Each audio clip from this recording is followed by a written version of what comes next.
Hello, young soul. Welcome to the Daily Horror Channel. If you are afraid of real and scary reports, this channel is not for you. I suggest you leave this video, but if you are not afraid of listening to these horrifying reports, I suggest you subscribe to the channel so you don't miss the next stories.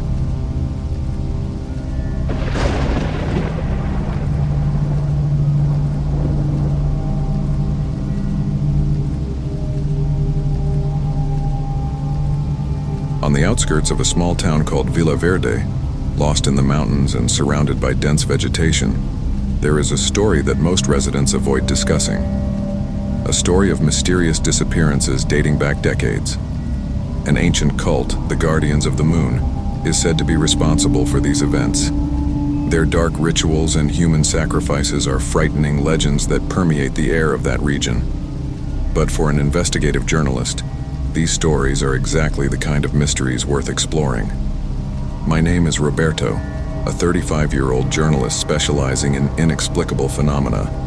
I have always been drawn to dark mysteries, and the disappearances in Villa Verde caught my attention. When I arrived in the city, the atmosphere was one of distrust and fear. The residents avoided looking directly at me and whispered among themselves. Something about Villa Verde seemed out of place, as if a shadow hung over the city. I rented a room in the only inn available, an old building with creaky wooden walls and a constant musty smell.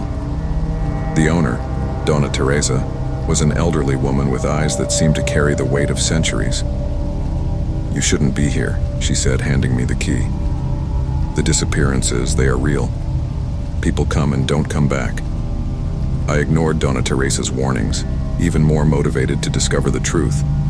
My investigations began with interviews with residents, but few were willing to talk. Those who did shared vague and frightening stories of shadows in the forest, whispers in the night, and rituals performed under the red moon. I spent days exploring the forest around Villa Verde. The dense vegetation and oppressive silence created a constant feeling of being watched. On the third day, I found what appeared to be an ancient altar, covered in strange symbols and dark stains. The atmosphere around the altar was suffocating, and I felt a chill run up my spine. I decided to document the place with my camera, capturing every detail. But while I was taking photos, I felt a presence behind me. I quickly turned around, but there was no one. However, the sound of whispers and footsteps seemed to get closer. I picked up the pace and headed back to the inn, with a growing feeling that I had unearthed something dangerous. That night, in the relative safety of my room, I reviewed the photos I had taken. In several of them, I saw indistinct shadows, dark figures that shouldn't be there. The air in the room became heavy, and a chill ran through my body. Suddenly, I heard a light scratching at the door. I walked towards it, opening it cautiously, but the hallway was empty. I closed the door, trying to convince myself that it was just my imagination. The following nights were even more disturbing. Whispers and low laughter echoed through the inn's hallways, and shadows moved along the walls. Donna Teresa seemed increasingly worried about me. "Roberto, you need to leave. There are things here we can't explain," she said, her eyes full of dread. But my curiosity was greater than my fear. I continued investigating, following clues that led me to an old man named Miguel, who lived isolated in the forest. He was known as the guardian of the city's past. When visiting him, I was greeted by a fragile man, but with an intense look. "You came for answers, didn't you?" Miguel asked, his voice hoarse and tired. I nodded, hoping he would reveal something that could shed light on the disappearances. Miguel told me about the Guardians of the Moon, an ancient cult that worshipped a dark entity. They believed that through human sacrifices during the red moon, they could obtain power and immortality. "Disappearances are rituals for this entity," said Miguel, his voice filled with sadness. "They continue because no one has had the courage to face them." I asked Miguel how I could find the cult, and he gave me a map with the location of an ancient cave where the rituals were performed. "If you really want to stop this, that's where you need to go. But be careful. The entity is powerful and will not let itself be stopped easily." The next night, when the red moon lit up the sky, I prepared to go to the cave. The path was treacherous, and the feeling of being watched never left me. The wind whispered indistinct words, and shadows seemed to move among the trees. Upon arriving at the cave, I saw that the entrance was covered in strange symbols, the same ones I saw on the altar. The atmosphere was thick and oppressive. I entered with my flashlight lighting the way. The cave walls were covered in ancient inscriptions, and the air smelled of mustiness and decay.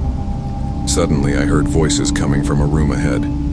I approached cautiously and saw a group of hooded people, chanting in an unknown language. In the center, an altar with a young woman tied up, her eyes full of terror. The cult leader raised a dagger, ready to complete the sacrifice. My heart raced, and without thinking, I screamed, trying to distract them. The cult leader turned around, his eyes shining with an evil light. "Who dares interrupt our ritual?" he roared, charging towards me. The cult members surrounded me, their grotesque shadows dancing on the walls. I felt a biting cold pass through my body. "You don't understand what you're doing," said the leader, his voice echoing through the cave. "The entity demands sacrifices, and you will be next." Desperate, I tried to fight the cult members, but was quickly subdued. I was tied next to the young woman, while the leader prepared the dagger for a new sacrifice. "You will be the perfect offering," he whispered, his voice full of mischief. The atmosphere became even heavier, and I felt a dark presence fill the cave. The entity was coming. The young woman next to me began to recite a chant, and I realized that she also knew about incantations to ward off evil. Together, we began to chant the words, trying to interrupt the ritual. The cult leader screamed in fury, but the entity began to hesitate. The shadows around us began to dissipate, and the light of the red moon invaded the cave. With one last effort, we managed to free ourselves from the bonds and attacked the cult leader, pushing him towards the altar. The cave shook, and an intense light exploded from the altar, consuming the cult leader and members. The entity screamed in agony before disappearing forever. Silence took over the cave, and the feeling of oppression began to disappear. The young woman and I left the cave, exhausted but relieved. We knew we had interrupted the ritual and destroyed the cult, but the scars from that encounter would remain forever. We returned to Villa Verde, where the residents welcomed us with gratitude and relief. Evil had been defeated, but we knew that peace is never eternal. As we walked through the city streets, I felt a peace I hadn't experienced in a long time, but a familiar voice whispered on the wind, "We will meet again, Roberto." And I knew that although we had achieved a victory, the true terror would never completely disappear. We were ready to face whatever came, knowing that the battle against the forces of darkness was far from over.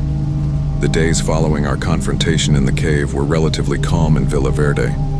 The city seemed to breathe a sigh of relief. The residents' faces were less gloomy, and the nights were quieter. However, both Clara and I knew that something was still lurking, waiting for the right moment to strike again. The emotional scars from that encounter were still deep, and the feeling that we were not completely free from that evil persisted. One night, while reviewing my notes and photos taken in the cave, I noticed something that gave me goosebumps. In one of the images, in the corner, there was a symbol that I didn't recognize. It wasn't one of the cult symbols I saw on the altar, but something older and more disturbing. Clara, who was next to me, also noticed him. "That wasn't there before, Roberto, I am sure." We decided to investigate further and found references to the symbol in old books in the city library. He belonged to a cult even older than the Guardians of the Moon, a group that supposedly worshipped a primordial entity, a force of chaos that existed before creation itself. Legend said that this entity had the power to corrupt and dominate the minds of the weak, transforming them into his eternal servants. As we deepened our research, disturbing events began to happen again. Objects moved on their own. Shadows lengthened unnaturally, and the whispers returned, more intense and threatening. Clara and I began to have recurring nightmares, always with the same theme: the primordial entity watching us, waiting for the right moment to claim our souls. One night, Clara woke up screaming. She had scratch marks on her arms as if something had tried to pull her out of bed. "You're getting stronger, Roberto. We need to figure out how to stop this before it's too late," she said, shaking with fear. Our research led us to an ancient chronicle, written by a reclusive monk who supposedly had contact with the entity. It described a banishing ritual, a last resort to imprison the entity again.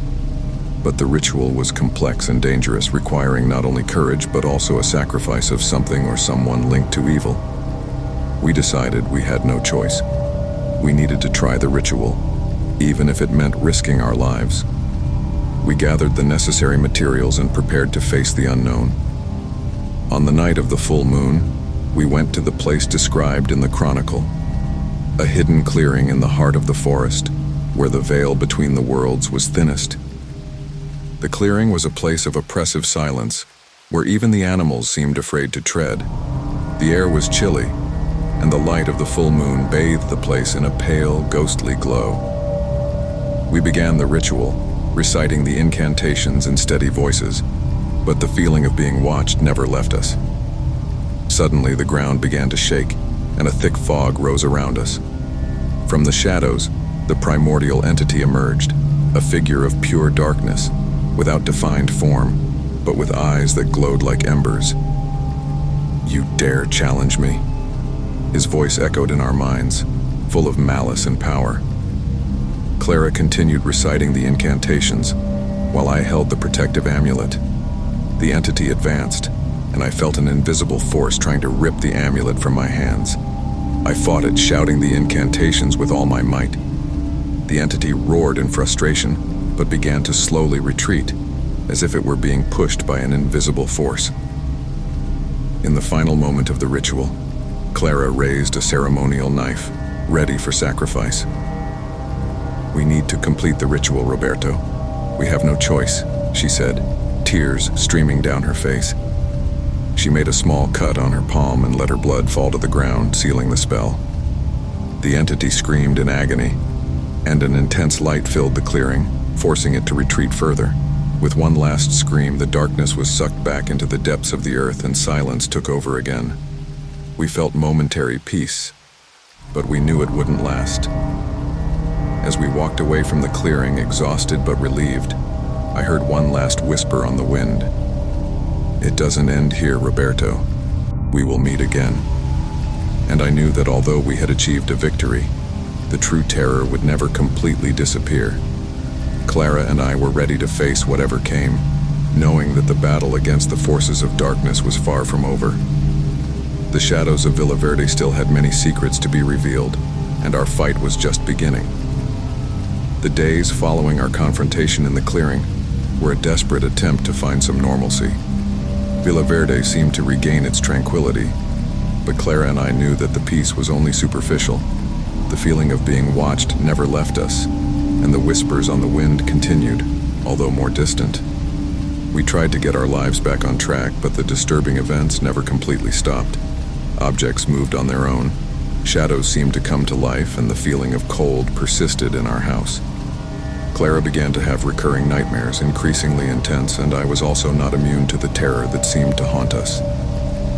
One night, I woke up with a horrible feeling. I looked to the side and saw that Clara wasn't in bed. The bedroom door was ajar and a faint light was coming from the hallway. I quickly got up and went looking for her. When I arrived in the living room, I saw Clara standing in front of the window staring at the garden. "Clara, what are you doing?" I asked, but she didn't answer. She just continued to stare outside, her eyes glassy and lifeless. I approached slowly, feeling a shiver run down my spine. When I touched her shoulder, she slowly turned around, and I could see that her eyes were completely black without a trace of pupils. "They are here, Roberto," she said, her voice distorted and charged with an evil power. Suddenly, the lights in the house went out, and an icy wind passed through the room, making the windows shake. The shadows around us began to move, forming grotesque figures that slowly approached. I felt an oppressive presence taking over the place, and the voice of the primordial entity echoed in my mind. "Did you think you could banish me? I am eternal, and you now belong to me."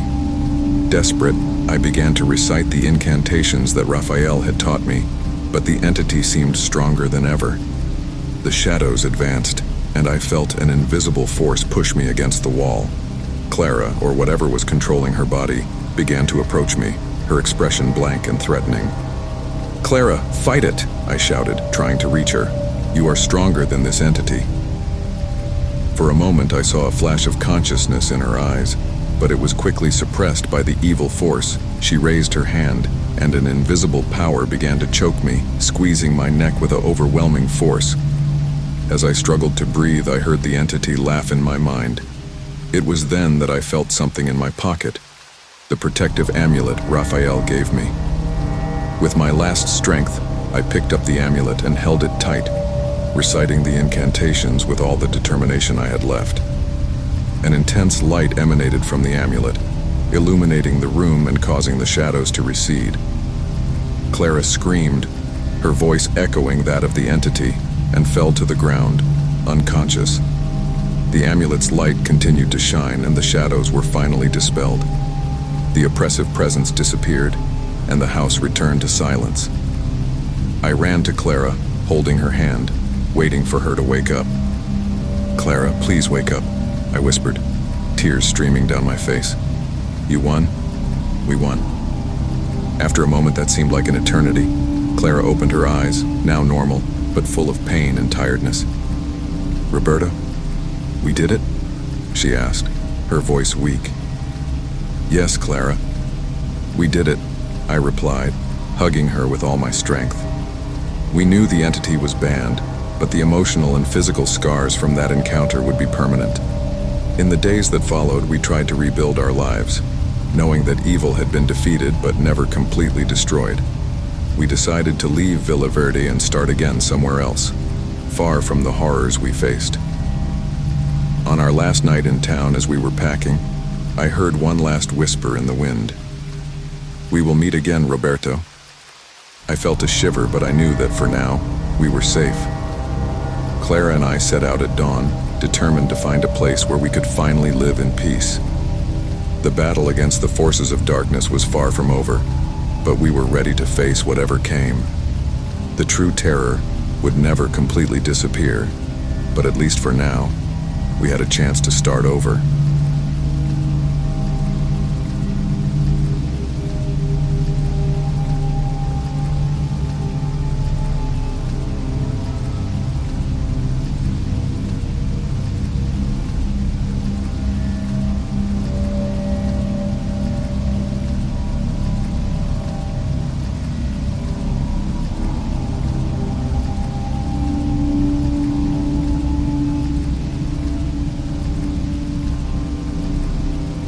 On the isolated shore of a small town on the Caledonian coast, a Victorian mansion stands majestically, surrounded by a thick, almost permanent fog.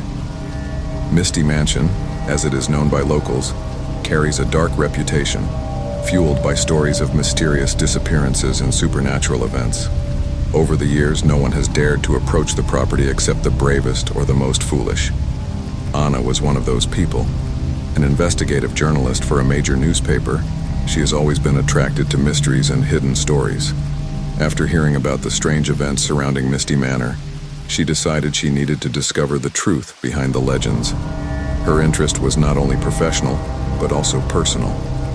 Since she was young, Anna has always been fascinated by the unknown and the hidden history of civilizations. The possibility of revealing the mansion's secrets intrigued her deeply. My name is Anna, and the decision to investigate Mansão Brumosa came from a curiosity that I couldn't ignore. I arrived in the small town of Caledonia on a hazy afternoon, the sun struggling to break through the thick layer of fog that seemed to hug everything around. The residents greeted me with suspicious looks and restrained whispers, and I soon realized that the place had more secrets than I imagined.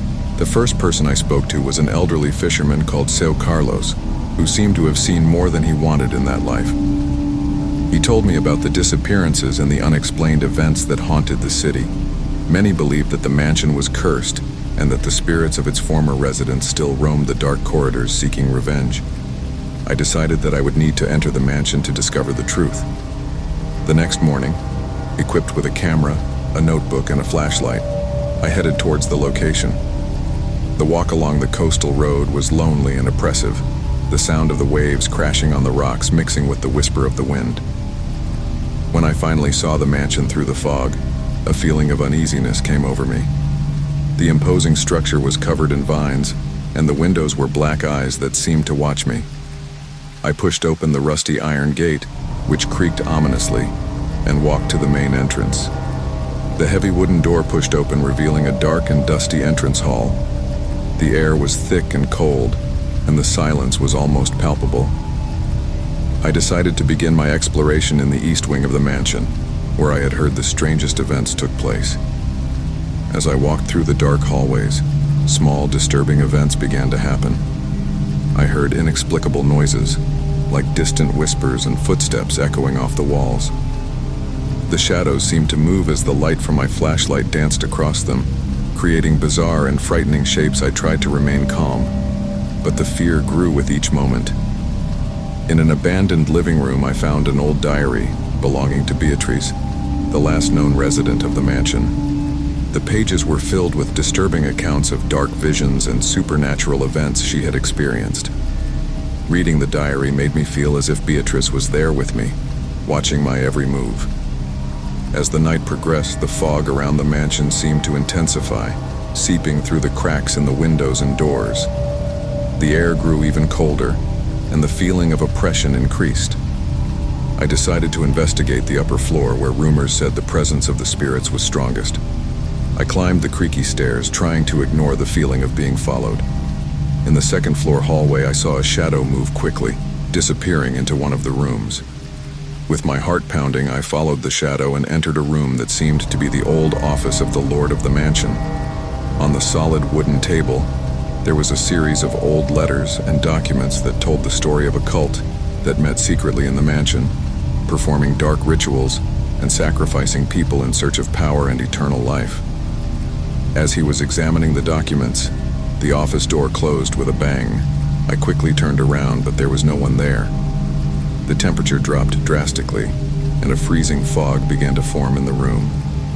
I felt a presence behind me, and when I turned around, I saw the indistinct figure of a woman, with eyes full of sadness and despair. I tried to speak to her, but the figure disappeared, leaving only an echo of lament in the air. I decided I needed to get out of there immediately. I ran down the stairs, feeling like something was following me closely. When I arrived at the entrance hall, the front door was locked. I struggled to open it, but it seemed like an invisible force was keeping it closed. Then I heard heavy footsteps behind me. I slowly turned around and saw the figure of a man with an expression of hatred and malice. "You shouldn't be here," he said, his voice low and threatening. "This is our home, and you are not welcome." My mind was panicking, but I knew I needed to think quickly. I remembered a passage in Beatrice's diary about a protection ritual she had tried to perform. I ran into the living room where I had found the diary and started reciting the words she had written, hoping it would work. The man's figure moved forward, but upon hearing the words, she hesitated. I continued reciting the ritual, my voice shaking with fear. The shadows around me began to contort, as if reacting to my presence. The man's figure screamed, a sound that seemed to tear the very fabric of reality, and disappeared in a cloud of dark mist. The silence that followed was deafening. I felt a strange peace, but I knew it was temporary. The mansion was full of dark secrets, and I had only scratched the surface. I needed to get out of there before something worse happened. I ran back to the entrance hall, and this time the door opened easily. I ran out into the night, the thick fog wrapping around me like an icy blanket. I arrived in the city exhausted and shaken, but determined to continue my investigation. I knew I needed to fully understand what had happened at Misty Mansion to free the spirits that were trapped there. As I wrote my notes and organized my findings, I realized that my journey was far from over. The secrets of Misty Manor were still hidden in the shadows, and I was determined to uncover them, no matter what it took. The battle against the evil forces that haunted that place was just beginning, and I was ready to face any challenge that came. Over the next few days, I tried to gather more information about Misty Mansion. I spoke with other residents of the city, but many refused to speak, fearing that the evil in the mansion would reach them. One day, I received an anonymous letter under the door of my room at the inn. The letter contained only a short message: "Find the crypt." With renewed curiosity and lingering fear, I decided I needed to return to the mansion to search for the crypt mentioned in the letter. The next morning, I set out again, this time more prepared. I took with me an old map of the property that I had found in the city archives, believing it might help me locate the crypt. Upon arriving at the mansion, the fog seemed even thicker, and the air was permeated with a sense of evil. I entered the property and began exploring the land around the mansion. I found a hidden entrance to the garden covered in vegetation. I pushed aside the plants and revealed a stone door that led to an underground tunnel. I walked down the dark tunnel, my flashlight shining only a few feet ahead. The air was stuffy and damp, and the silence was interrupted only by the sound of my footsteps echoing off the stone walls. Finally, I arrived at an ancient crypt, with walls covered in strange symbols and an altar in the center. On the altar there was an aged leather book, which seemed to pulse with a sinister energy. I picked up the book with shaking hands and started leafing through it. The pages were filled with ancient rituals and dark invocations. As I read, the temperature in the crypt dropped drastically, and a feeling of oppression came over me. I heard whispers coming from the shadows and saw indistinct shapes moving around me. It was then that I realized that the book was the key to understanding the curse that haunted the mansion. I decided that I needed to perform one of the rituals to try to free the spirits trapped there. I followed the instructions. The temperature in the crypt dropped drastically as I leafed through the aged leather book. The pages were filled with ancient rituals and dark invocations, each more disturbing than the last.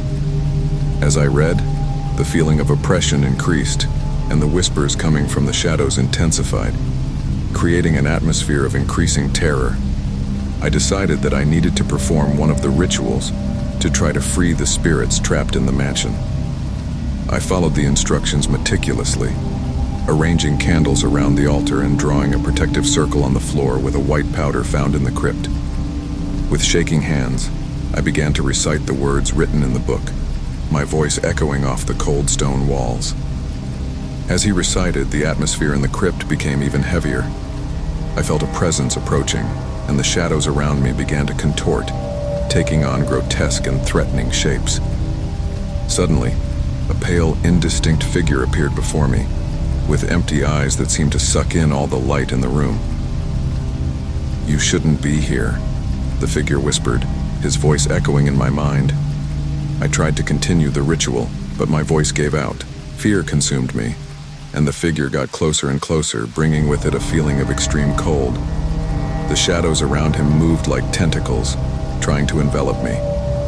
With a supreme effort, I regained my composure and continued reciting the ritual, my voice growing in intensity. The figure screamed, a sound that seemed to tear apart reality itself, and began to contort, its form slowly disintegrating. The shadows receded, but the feeling of oppression still persisted. Suddenly, the crypt was flooded with intense light and the figure disappeared. The silence that followed was deafening.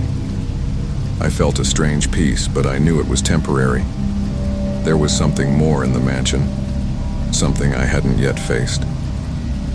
I closed the book and left the crypt, determined to find the source of the evil that haunted that place. Upon exiting the tunnel, the fog around the mansion seemed thicker than ever, and the feeling of being watched was constant. I entered the mansion and began exploring the upper floors, looking for any clue that could help me. I found a locked room that appeared to be Beatrice's old room. Picking the lock, I entered and was greeted by a musty, decaying smell. The room was full of personal belongings, old photos and letters. I searched everything, trying to find some connection with what I had discovered in the crypt. It was then that I found a trunk hidden under the bed. Inside was an antique mirror with an ornate frame and glass that seemed to pulse with a dark energy. I picked up the mirror, and when I looked at it, I saw not my reflection, but that of Beatrice, with eyes full of despair. She seemed to be trying to tell me something. but the words wouldn't come out. Suddenly, the image in the mirror changed, showing the figure of the man I had seen before, with an expression of pure hatred. He advanced, and the mirror cracked, emitting a sharp sound that echoed throughout the room. The figure appeared again, this time closer and more threatening. I felt an intense cold and an invisible pressure pushing me against the wall. I tried to resist, but the force was overwhelming. With the last bit of energy, I began to recite the ritual I had learned in the crypt, my voice shaky but determined. The figure screamed again, and the mansion shook. The windows blew out, and fog came in, filling the room. The feeling of oppression was almost unbearable, but I continued reciting, feeling an invisible force guide me. The shadows stirred violently, and the figure began to disintegrate, its form being pulled into the cracked mirror. When I finished reciting, the mirror exploded in a cloud of glass fragments, and the figure disappeared. The silence that followed was deafening. I felt a strange peace, but I knew it was temporary. The mansion still held many dark secrets, and I had only scratched the surface. I left the room, exhausted and shaken, but determined to continue my investigation. I returned to the entrance hall and found a secret hiding place in the fireplace, where there were more documents and letters from Beatrice. As I read, I discovered that the cult had sealed something terrible in the mansion's basement, something that still needed to be faced. My journey was far from over.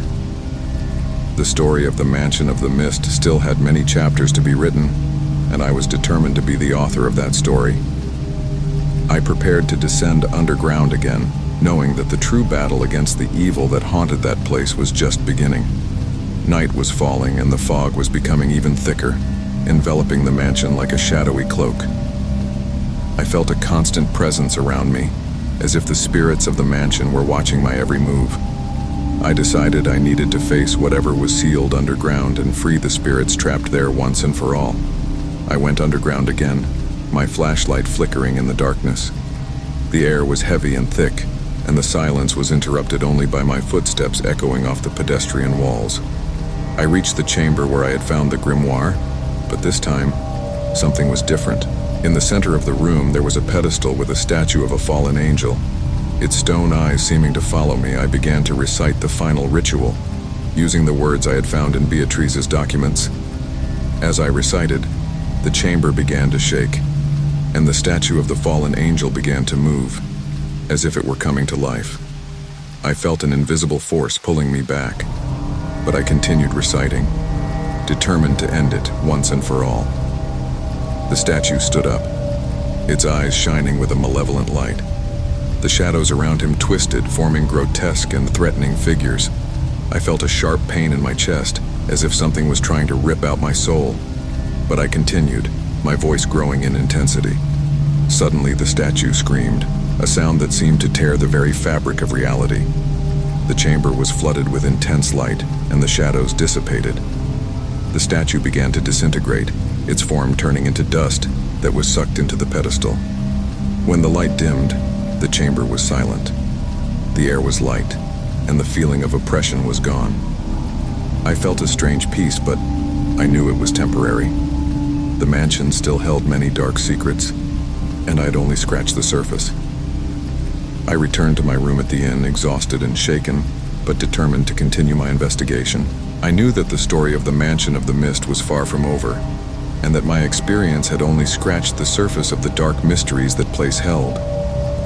As I wrote my notes and organized my findings, I realized that my journey was far from over.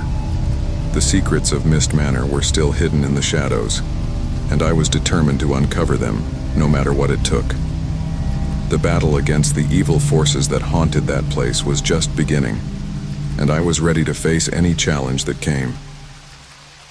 In the cold and distant region of Santa Elena, where the wind howls through the mountains and time seems to have stood still, an ancient monastery stands alone, shrouded in mist and mystery. Known as the Monastery of St. Gabriel, this place, once a center of knowledge and spirituality, is now an emblem of horror and perdition. The stone walls hold dark secrets, and the corridors echo with the wails of monks who mysteriously disappeared centuries ago. The inhabitants of nearby villages avoid the site, speaking in whispers of vengeful spirits and a demonic grimoire that has brought ruin to the monastery. My name is Katerina, and I am a historian determined to uncover the truth behind these events. Since I was young, I have always been fascinated by historical mysteries and ancient legends. When I learned about the history of the monastery of St. Gabriel, I felt an irresistible attraction. I decided that I needed to investigate this place, not only for my research, but also to satisfy a personal curiosity that was growing more and more. I arrived in Santa Elena on a cloudy afternoon, when the sun could barely be seen behind the thick clouds. The small village seemed deserted, with only a few elderly residents watching me with suspicious eyes. I stayed at the only local inn, a modest and welcoming building, where I met the owner, Donna Marta, a woman with white hair and eyes full of untold stories. That night, while we were having dinner, I asked Donna Marta about the monastery. She hesitated, looking around as if she feared being heard through the walls themselves. "Why do you want to know about that place, my daughter?" she asked, her voice shaking slightly. I explained my profession and my interest in discovering the truth about the missing monks. Donna Marta sighed, her eyes becoming dark. "That is a cursed place. The monks played with forces they did not understand. They say they found an ancient grimoire full of rituals and spells. They tried to destroy the book, but ended up bringing a curse upon themselves. Since then, no one who enters there leaves unscathed.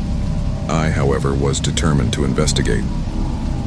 The next morning, armed with my camera, notebook, and a flashlight, I set off towards the monastery. The walk through the mountains was arduous, the biting wind and dense fog making it difficult to see. When I finally arrived at the monastery's rusty gate, I felt a chill run down my spine. The place was in ruins, with vegetation growing out of control and the structure threatening to collapse at any moment. Upon entering, the atmosphere changed drastically. The air was cold and thick, and the darkness seemed to swallow everything around it. The stone walls, covered in moss, gave off a smell of mustiness and decay. I began my exploration of the corridors, lighting the way with my flashlight. Each step seemed to echo endlessly, and the feeling of being watched was constant. As it progressed, small, disturbing events began to happen. Objects fell by themselves, shadows danced on the walls, and inaudible whispers echoed through the corridors. I tried to remain calm, but the fear grew with each moment. I found an old library, with shelves full of dusty books and manuscripts scattered across the floor. I searched the place, looking for clues about the grimoire. It was then that I found a dusty diary belonging to Fray Alberto, one of the monks at the monastery. The pages were filled with disturbing accounts of dark visions, secret rituals, and the presence of something evil that stalked them. As I read, I felt a cold wind pass over me, and the lantern suddenly went out. Panic took over, but I managed to light it again. Suddenly, I heard heavy footsteps coming from an adjacent hallway. I followed the sound, trying to remain calm. The footsteps took me to a ruined chapel, where I saw the indistinct figure of a monk kneeling before the altar. As I approached, the figure disappeared, leaving only an icy, oppressive air. On the altar, I found an old violin with loose and worn strings. I picked up the instrument, feeling a strange energy emanating from it. I continued my exploration, increasingly convinced that something terrible had happened in that place. The visions and whispers intensified, and the feeling of being followed was constant. I found a room with a pentagram drawn on the floor, melted candles around it, and dark stains that looked like blood. I remembered Donna Marta's words about rituals, and the horror of the situation became even more real. I decided I needed to get out of there, but the way back seemed longer and more confusing. The hallways transformed, and doors that were previously open were now locked. I began to hear a dark melody, played on the violin, echoing through the walls. The music seemed to come from everywhere, increasing the feeling of dread. Amidst the chaos, I found a secret passage behind a bookshelf in the library. The passage led to an underground chamber, where I found the grimoire that Friar Alberto had mentioned in his diary. The pages of the book were filled with symbols and rituals that I could barely understand. I felt the presence of something evil growing around me. As he tried to decipher the grimoire, the violin melody became louder and more frantic. The monk's figure appeared again, this time closer and more threatening. He looked at me with blank eyes, and his skeletal hand pointed to the grimoire. I understood that I needed to perform one last ritual to try to appease the spirits and free the monastery from its curse.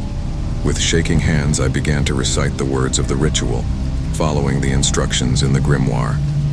The monk's figure began to twitch, and the shadows around him seemed to take on a life of their own, moving toward me. The temperature in the chamber dropped drastically, and the air became thick and oppressive. The moment I finished reciting the ritual, the monk's figure screamed, a sound that seemed to tear the very fabric of reality. The chamber shook violently, and an intense light emanated from the grimoire. The shadows dissipated, and the monk's figure disintegrated into a cloud of dust. When the light dimmed, the chamber was silent. The grimoire was burned to ashes, and the feeling of oppression was gone. I felt a strange peace, but I knew that the monastery still held many secrets. I returned to my apartment in Santa Elena, exhausted and shaken, but determined to continue my research. I knew that the story of St. Gabriel's Monastery was far from being completely told, and that my experience had only scratched the surface of the dark mysteries that place held. There was still much to discover about the monk's past, the rituals, and the demonic grimoire. I knew I would need to return to the monastery, but this time, I would be more prepared. The battle against the evil forces that haunted this place was just beginning, and I was determined to uncover all the dark secrets it hid. As I wrote my notes and organized my findings, a sense of restlessness remained. The violin I brought from the monastery now sat in the corner of my room, and sometimes at night it seemed as if I could hear its dark melody echoing softly. I knew I would need to face the spirits again, but this time, I wouldn't be alone. She was ready to gather a team of experts and return to the monastery of St. Gabriel, determined to free the spirits trapped there and find all the answers she was looking for. My journey was far from over.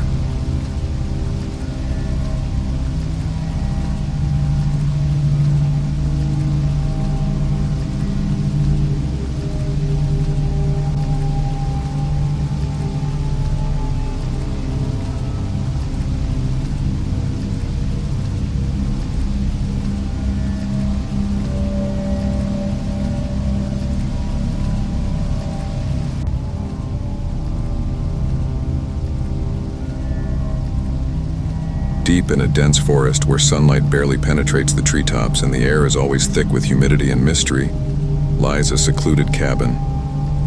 Few venture here, and those who do rarely return. This place, known as the Black Forest, is feared by the inhabitants of the nearby towns. They speak in whispers of an ancient curse that permeates the region, an unseen force that takes hold of those who dare challenge its rule. My name is Raphael, and I am a biologist who has always sought the solitude of nature to reconnect with myself and find inspiration for my work. I decided to spend some time in the Black Forest cabin to finish my research on rare plant species. The idea of secluding myself in this place appealed to me in an almost inexplicable way. Perhaps it was the desire to distance myself from the chaos of the city, or the need for a personal challenge. Whatever the reason, I was drawn to the forest like a moth to a flame. The cabin was simple but welcoming. Nestled in the middle of the forest, it was surrounded by tall trees that seemed to touch the sky. On the first day, I felt at peace. The birdsong, the rustling of leaves in the wind, and the distant sound of a stream created a natural symphony that deeply relaxed me. I spent the day exploring the surrounding area, collecting plant samples, and recording my observations. At night, however, the atmosphere changed. The silence of the forest was almost oppressive, broken only by sounds I could not identify. It was as if the forest had taken on a life of its own, whispering secrets I could not comprehend. I tried to ignore this sensation, convincing myself that it was just my mind playing tricks on me. On the third day, I began to notice that something was wrong. While hiking, I came across strange symbols carved into the trees, geometric figures that seemed to form a pattern. This made me uneasy, but I continued my exploration, believing that perhaps they were markings left by ancient inhabitants of the area. However, the feeling of being watched intensified with each passing day.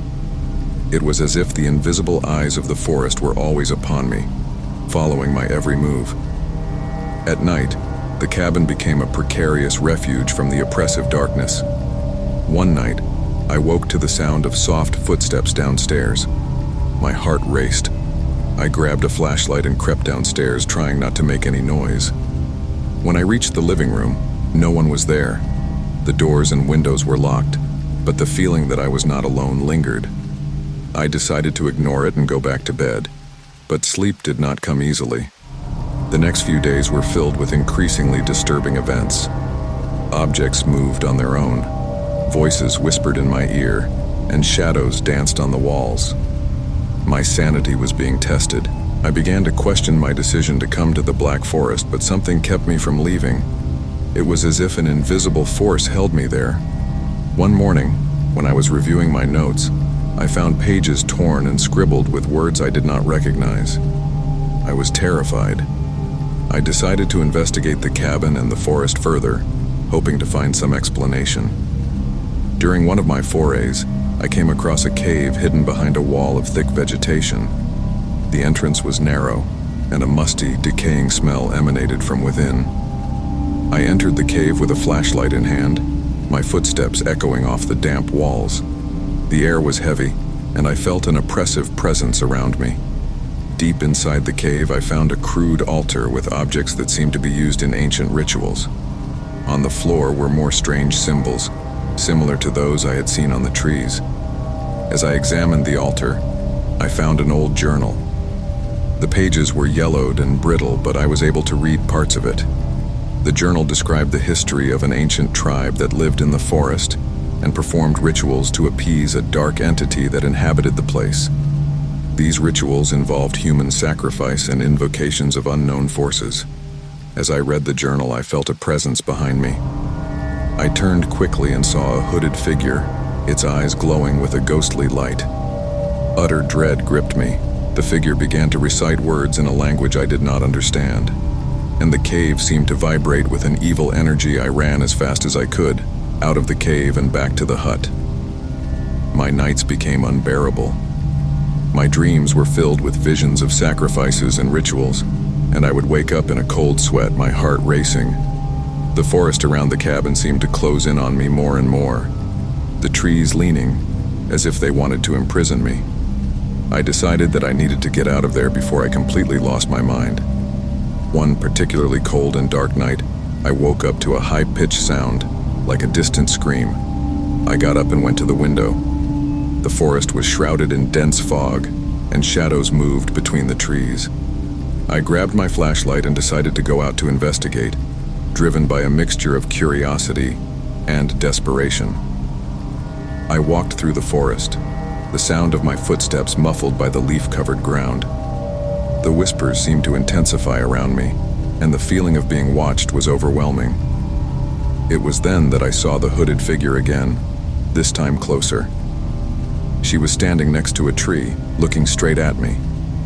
I felt an icy cold run down my spine. The figure reached out and pointed to a point further into the forest. I was forced to follow. Every step was a challenge, fear paralyzing me. Finally, I came to a clearing where a large circle of stones was arranged. In the center of the circle, there was an ancient well from which a pale light emanated. The hooded figure began to recite those incomprehensible words again, and the stones around the well began to vibrate. Suddenly, the light from the well intensified, and a creature began to emerge. It was a misshapen form, with tentacles and eyes that glowed with ancient hatred.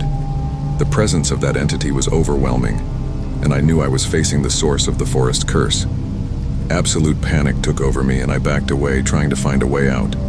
It was then that I heard a voice whisper in my ear, "You can break the curse, but you need courage." I remembered the diary and the rituals described there. I needed to face the entity and perform a ritual to seal it again. I picked up one of the objects I had found on the cave altar an ancient amulet, and began to recite the words I remembered from the diary. The creature advanced, its tentacles reaching toward me. The fear was paralyzing, but I continued to recite the words, my voice gaining strength. The light around the pit began to dim, and the creature let out a deafening scream.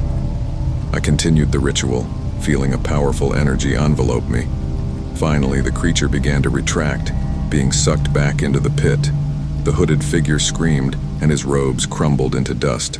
The pale light of the well extinguished, and silence returned to the forest.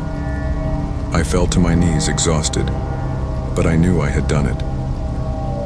Upon returning to the hut, I felt that the atmosphere had changed. The oppression had lessened, and the feeling of being watched had disappeared.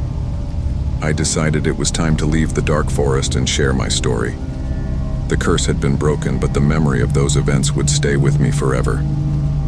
Today, as I write these words, I know that the darkness never completely disappears. The dark forest may have regained its peace, but shadows always lurk, ready to strike again. True tranquility is still out of reach, and the battle for mental peace is constant.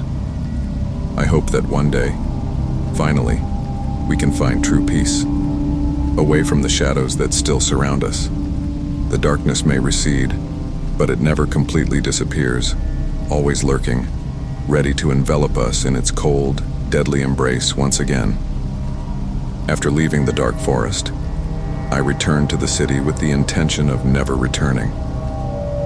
I told my story to a few friends and coworkers, but most looked at me skeptically, believing that my isolation in the forest had affected my sanity.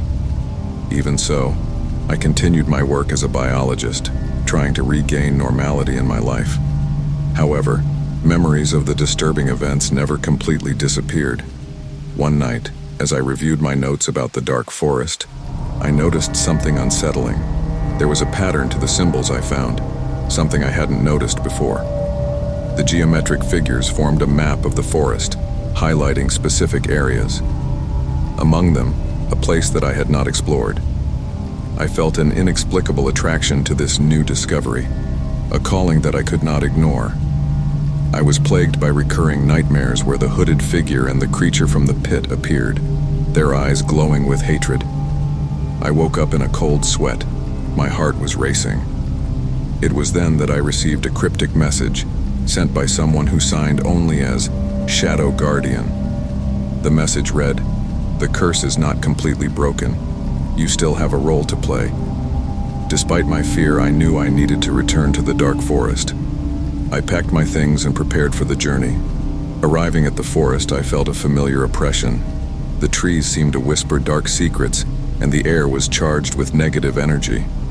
I followed the map formed by the symbols, each step taking me deeper into the darkness. That night, I decided to camp near the spot marked on the map. As I set up my tent, I heard light footsteps around me. The darkness seemed alive, and shadows moved among the trees. Distant whispers echoed as if lost souls were trying to communicate. I felt an icy cold run up my spine, but I tried to ignore it.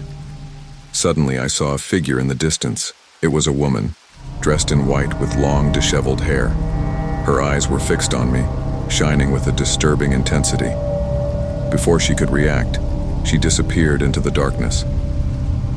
I decided to head in the direction where I last saw her, feeling a mixture of fear and curiosity.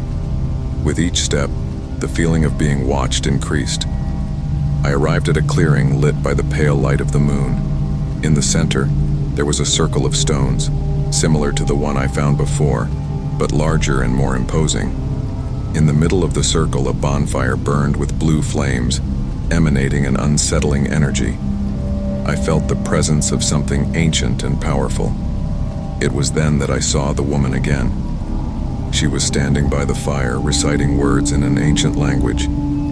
"You're back," she said, without turning to me. I knew I couldn't resist the call. Her voice was cold and emotionless. "Who are you?" I asked, trying to control the tremor in my voice. "I am the Guardian," she replied, finally turning around. Her eyes were empty, like pits of darkness. The curse of the forest cannot be broken easily. You have freed a part of the darkness, but it has found a new host. Before she could ask further, the woman began to float, her clothes fluttering around her. The fire intensified, and the shadows around us began to move frantically. I felt an overwhelming pressure, as if the forest itself was trying to expel me. Suddenly, I heard the sound of branches breaking and leaves being trampled. I turned and saw several figures emerging from the shadows, all with eyes glowing in the darkness. They were former members of the sect returning to protect their territory. They advanced slowly, their intentions clearly hostile. I took out my amulet and started reciting the words I had memorized from the diary. My voice was shaky but determined. The figures hesitated, but the guardian laughed a cold, disturbing laugh. "Do you think words can save you now? Darkness is eternal." The figures advanced, and I felt an icy hand grab my arm. The touch was paralyzing, and I felt my energy being drained. Absolute panic took over me. With one last effort, I managed to free myself and ran towards the forest, hearing the screams and whispers chasing me. I ran until I couldn't run anymore, my heart racing and the air burning in my lungs. Finally, I found shelter in a small, dark cave.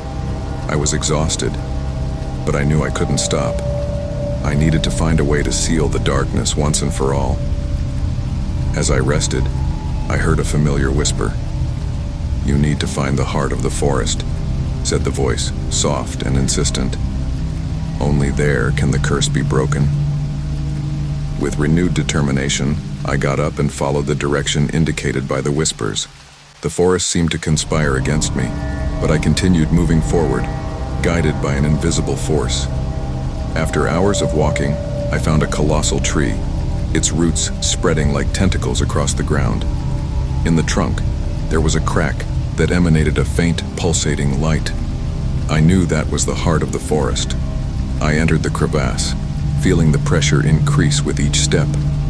The inside of the tree was a maze of roots and shadows, but the light guided me. I came to a chamber where a glowing sphere floated in the air, pulsing with dark energy. The guardian appeared again, her eyes glowing with hatred. "You can't destroy this," she cried, stepping forward. "The darkness is part of you now." With the amulet in hand, I began to recite the words from the diary. The energy around the sphere began to vibrate, and the guardian screamed in agony. The light within the chamber intensified, and the darkness began to dissipate. With one last effort, I threw the amulet at the sphere, which exploded in blinding light. The guardian let out one last scream before disappearing, and the chamber fell silent. The light of the sphere went out, and I felt a deep peace take over the place. I knew the curse was broken, but the forest still held many secrets. I left the cave, exhausted but victorious. The forest seemed more peaceful, and the oppression had lifted. I knew my journey was not yet over, but I had taken an important step towards freeing the dark forest from its darkness. As I walked back to the cabin, I felt a familiar presence at my side. It was the keeper, but this time, her presence was benevolent. "Thank you," she whispered. "The darkness has been sealed, but you must remain vigilant. The forest still holds many secrets." And so my story continues, marked by fear and constant vigilance. I know that true tranquility is still just out of reach, and the battle for peace of mind is constant. The darkness may have receded, but it never completely disappears, always lurking, ready to strike again. I hope that one day, finally, we can find true peace, away from the shadows that still surround us. I left the cave, exhausted, but relieved. The heart of the forest was quiet, its dark pulse finally silenced. I walked back to the cabin, feeling the weight of the battle, but also a new hope. It seemed that the curse of the dark forest had been broken, at least in part. As the morning light began to tinge the horizon, I felt that I could finally rest. Arriving at the cabin, I found the place covered in an unusual calm. I entered, closed the door behind me, and threw myself on the bed, letting the exhaustion take over. The nightmares that had plagued me had disappeared, and for the first time in a long time, I slept soundly. However, as night fell, I suddenly woke to a muffled sound like a distant drum. I got up, confused, and went to the window. The moonlight shone brightly, but the forest was shrouded in oppressive darkness. On the horizon, I could see shadows moving, rippling like a sea of darkness. The drumming continued, growing in intensity. It was a rhythmic, almost hypnotic sound that seemed to come from all directions. I felt a chill run down my spine. The forest was alive again, and something even darker seemed to be approaching. Suddenly, I heard a knocking on the cabin door. I felt my heart race. I took the amulet, which I still carried with me, and slowly opened the door. Outside, a tall, hooded figure stood. Its eyes glowed with a cold, inhuman light. "You should not have come back," the figure said, its voice like thunder. "The curse was never on the forest. It was on you." I tried to back away, but the figure moved forward, entering the cabin. I could feel an unseen force pushing me back. The shadows inside the cabin began to twist, and the rhythmic drumming grew deafening. "You freed the guardian, but you did not destroy the true evil," the figure continued, its voice fading into a chorus of whispers. "Now you must become the new guardian, or darkness will consume everything." I felt absolute despair wash over me. The figure reached out a hand, and a brilliant light emanated from its body, enveloping me. I tried to struggle, but it was useless. The light grew brighter, and the world around me began to blur into fragments of shadow and light. "You must accept your fate," the voice echoed one last time before fading away. Suddenly, I found myself in a familiar place, the chamber within the tree, the heart of the forest. The glowing orb stood before me again, pulsing with dark energy. But this time something was different. I could see my reflection in the surface of the orb, my eyes glowing with the same cold light I had seen in the hooded figure. "You are the new guardian," the voice echoed within my mind. "The curse will never be broken. You must watch over the darkness forever." I felt a crushing weight fall on my shoulders, and the darkness around me began to close in. The drumming continued, louder now than ever, and I knew there was no escape. The dark forest would always require a guardian, and I had been chosen for this dark task. As the darkness enveloped me, I accepted my fate. I knew I would never leave the forest again, but at least I could keep the darkness at bay. The peace I sought was beyond my reach, but at least I could prevent others from falling into the same trap. And so, the story of the curse of the dark forest came to an end marked by eternal darkness and constant vigilance. I knew true peace would never be achieved, but my battle was over. The forest and its secrets would remain, but at least I was there to keep watch. The darkness may retreat, but it never completely disappears. Always lurking, ready to envelop the unwary in its cold, deadly embrace. And now, I was a part of it, forever.